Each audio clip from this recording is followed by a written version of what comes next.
Ian Rae, MotorWerks Magazine here, and I'm talking about fire systems for Ultraray Motorsports.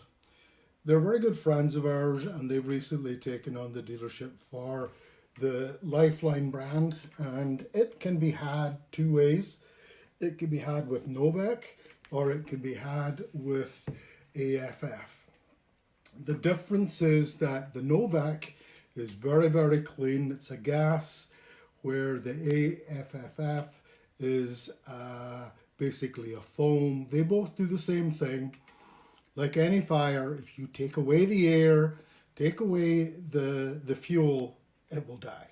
So in these cases, the gas and the foam envelop the fire, take away the air, there's no oxygen, and the fire goes out. So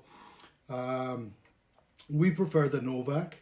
We also, you notice that this was a slightly bigger unit than you may be used to seeing. It's a 4.5 kilogram. It is what they call their Raleigh system. Now,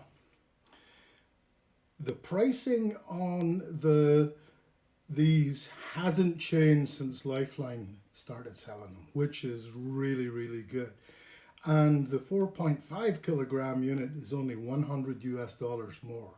So I rathered having that extra capacity, and I paid the $100 premium.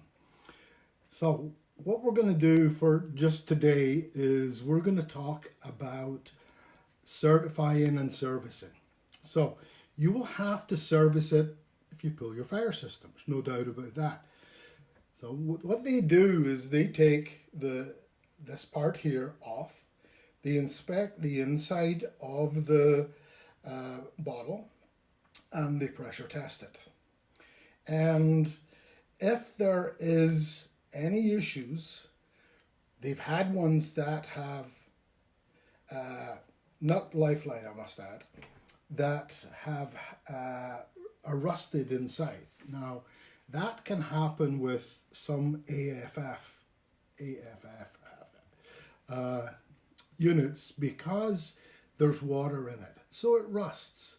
Now, the other thing that it does is, if you're in the northern climates like us, if you leave it in your car and your garage is not heated, that AFF can freeze. The Lifeline, unless it's really, really bad, will not do that because they put a 20% antifreeze in their systems where others tend to be 5. So that's another reason for me not wanting to get into it. I want the Novak, the clean unit. I've seen the fluid sitting on the desk at PRI, and James Clay has taken his phone and dropped it into it, and the phone continues to work. So that means all of the electronics we have on the car these days, it's not going to be affected by the Novak gas. We can't say the same with something that is water-based. So it's up to you. The main thing about a fire system is most sanctioning bodies want to get it recertified at 2 years. And to do that, you have to look at all of the labeling. It tells you the DOM, the date of manufacture for the bottle. It tells you when it was serviced, and it tells you when the next service is required. So it's at 2 years, and it's not that expensive, but you know what? How important is your life?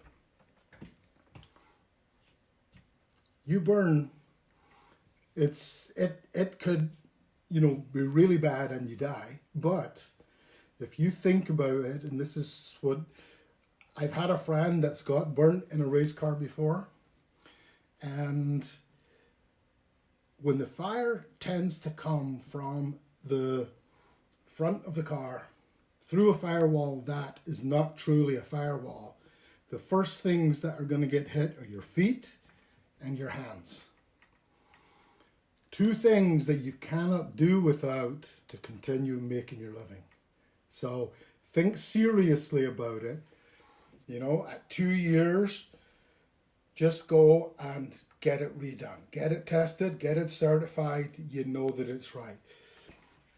These things are very like your fire suits. If you buy a no-name fire suit that was really, really cheap, do you really want to trust it to go in a fire? Because that's the only time you know it's going to work. And it's the same thing with your fire system. You need to know that it's going to work. So get it checked. They will continue to recertify it up to 5, 6 years old. But a 10-year-old from data manufacturer bottle is garbage. The reason being, they don't want to chance that the time you need to use it, there's been a leak and everything's gone away. But that's where you always keep an eye on this little fella here, the gauge. You want it in the green area the whole time. And I'm going to show you now the most important part of the whole system. You see that there? That. If you don't pull that out, it ain't going to work. So make sure that you've done all of that. You can put a flag on it, but make sure if you're working in the car, get that plugged in so you don't set it off by mistake. But that is the most important part of it. We're going to go and talk further about this unit when we come to think about installing it and all of that stuff. But this was just a brief discussion talking about why you would need a system and why you want a system and the certifying and support. And our friends at Ultraray, who are located in Oakville, very close to us, are the people that can take care of that for you. Don't leave it to the just before the race season starts, but call them, get your name on the list, and say, we're going to bring it in first week of January or wherever. And that will allow them to plan out their service season to make sure that everyone gets covered. So thanks for viewing us, and we look forward to seeing you in future episodes. If you've got any questions or anything you want to talk about these systems, down here, they call it comments. So go and comment to us and let us know what you want us to talk about and if there's something we've missed. So thanks for watching us, and stay safe.